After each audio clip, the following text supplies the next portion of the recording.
بسم اللہ الرحمن الرحیم۔ نبی اور رسول وہ ہستیاں ہیں جن کو اللہ تعالیٰ اپنے علم اور حکمت کی بنیاد پر منتخب کرتے ہیں تاکہ وہ انسانیت کو ہدایت سے روشناس کرائیں۔ یہ نبی اور رسول ہمیں معلوم ہے کہ اس دنیا میں مختلف اوقات میں آتے رہے، اور قرآن مجید کے مطالعے سے یہ معلوم ہوتا ہے کہ بالعموم ان کے آنے کے دو مقاصد رہے ہیں۔ سب سے پہلا مقصد تو تکمیل ہدایت سے تعبیر کیا جا سکتا ہے، جس کا مطلب یہ ہے کہ وہ ہدایت جو انسان کے اپنے اندر موجود ہے، ایک نبی اور رسول آ کر اس کی یاد دہانی کراتا ہے اور اس کے ساتھ ساتھ کچھ اور تفصیلات سے بھی ان کو آگاہ کرتا ہے۔ اور دوسرا مقصد جو قرآن مجید کے مطالعے سے ہمیں معلوم ہوتا ہے وہ یہ ہے کہ ایک نبی اور رسول کے ذریعے سے اللہ تعالیٰ اس دنیا کے رہنے والوں پر اتمام حجت کرتے ہیں۔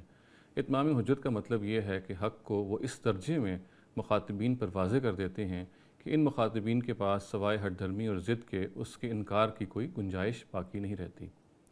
ایک نبی اور رسول کو جب اللہ تعالیٰ اس دنیا میں بھیجتے ہیں تو معجزات کے ساتھ بھیجتے ہیں، اور اس کو اپنی اصطلاح میں قرآن مجید بینات سے تعبیر کرتا ہے، یعنی روشن نشانیوں کے ساتھ ان کو بھیجتا ہے۔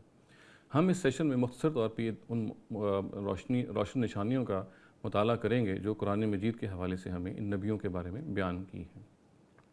سب سے پہلی نشانی جو قرآن مجید ایک نبی کے بارے میں بیان کرتا ہے وہ یہ ہے کہ ایک نبی اپنے زمانے میں ایک انٹروڈیوس پرسنالٹی نہیں ہوتا، یعنی ایسا نہیں ہوتا کہ لوگ اس کو سے بے خبر ہوں یا اس کے بارے میں واقف نہ ہوں۔ اس کی آمد سے بہت پہلے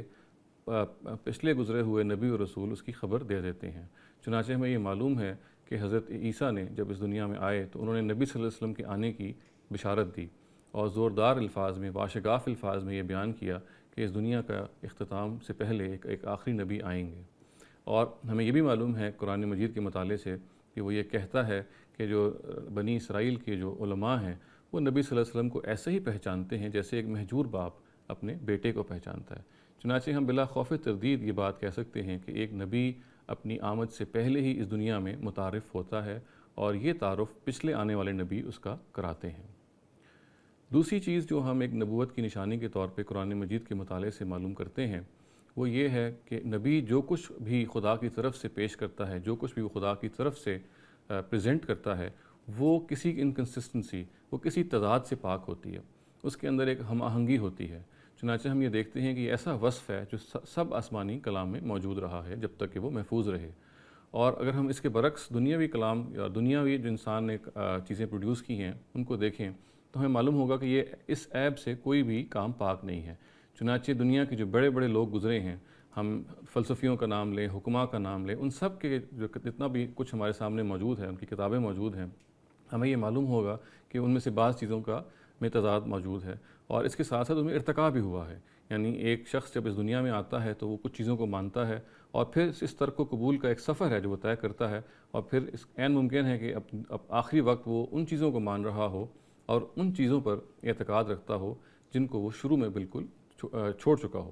چنانچہ ہم یہ دیکھتے ہیں کہ انسانی کلام اس عیب سے پاک نہیں ہے، اس میں ایولوشنری ڈیولپمنٹ بھی ہوتی ہے، اس میں ارتقا بھی ہوتا ہے، اس میں تضادات بھی ہوتے ہیں۔ اس کے برعکس خدائی کلام ان سب چیزوں سے پاک ہوتا ہے۔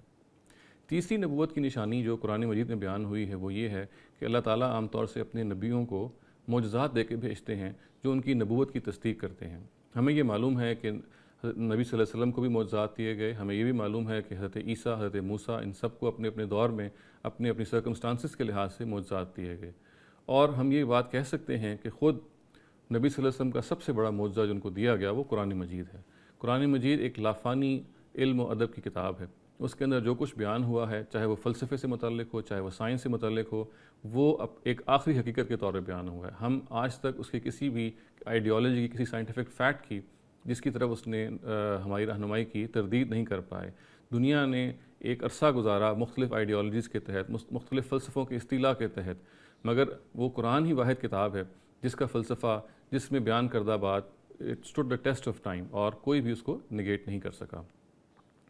چوتھی چیز جو ہم نبی کی نشانی کے طور پہ بیان کر سکتے ہیں وہ یہ ہے کہ بعض دفعہ اللہ تعالیٰ نبیوں کو وہ بات پہلے سے الہام کر دیتے ہیں جو عام طور سے کسی عام آدمی کے علم میں نہیں ہوتی۔ اس کی مثال وہ پیشن گوئیاں ہیں جو بعض اوقات ان صحیفوں میں موجود ہوتی ہیں جو نبی ساتھ لے کے آتا ہے، اور عام طور سے یہ پیشن گوئیاں ان مواقع پر کی جاتی ہیں جب انسان کو محسوس ہوتا ہے کہ ان کا پورا ہونا تقریباً ناممکن ہے۔ اسی قسم کی ایک پیشن گوئی کی مثال قرآن مجید کی ہے جب اس نے یہ بتایا سورہ روم میں کہ جو رومی ایرانیوں سے مغلوب ہو گئے ہیں وہ ایک دن پھر غالب آئیں گے۔ ہمیں یہ معلوم ہے کہ جب یہ پیشن گوئی کی گئی اس وقت جو رومیوں کی حالت تھی اس کے بارے میں یہ امیجن نہیں کیا جا سکتا تھا، یہ تصور نہیں کیا جا سکتا تھا کہ ایک مرتبہ وہ پھر اٹھیں گے اور اس طرح سے ایران پر فتح حاصل کریں گے۔ مگر یہ بھی ہمیں معلوم ہے کہ یہ واقعہ ہوا اور چشم فلک نے اس نے یہ دیکھا کہ یہ جس شان سے رومی اس دنیا میں پھر دوبارہ اٹھے اس کی پھر مثال مشکل ہے جو دوبارہ دی جا سکے۔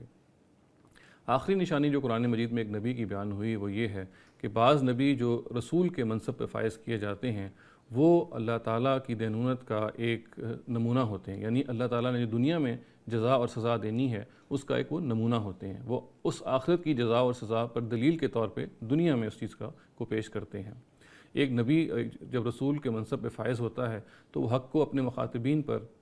اس درجہ واضح کر دیتا ہے کہ وہ اگر اس کو انکار کرتے ہیں تو پھر دنیا میں سزا کے مستحق ٹھہرتے ہیں، اور جو اس کا اقرار کرتے ہیں پھر اللہ تعالیٰ ان کو دنیا میں سرفرازی دیتا ہے اور اس طریقے سے اس رسول کی حقانیت کو ثابت کرتا ہے۔ تو ہم نے یہ دیکھا کہ یہ بنیادی طور پہ یہ 5 نشانیاں ہیں جن کو سامنے رکھ کر ہم ایک سچے نبی کی معرفت اور پہچان حاصل کر سکتے ہیں۔ وآخر دعوانا ان الحمد للہ رب العالمین۔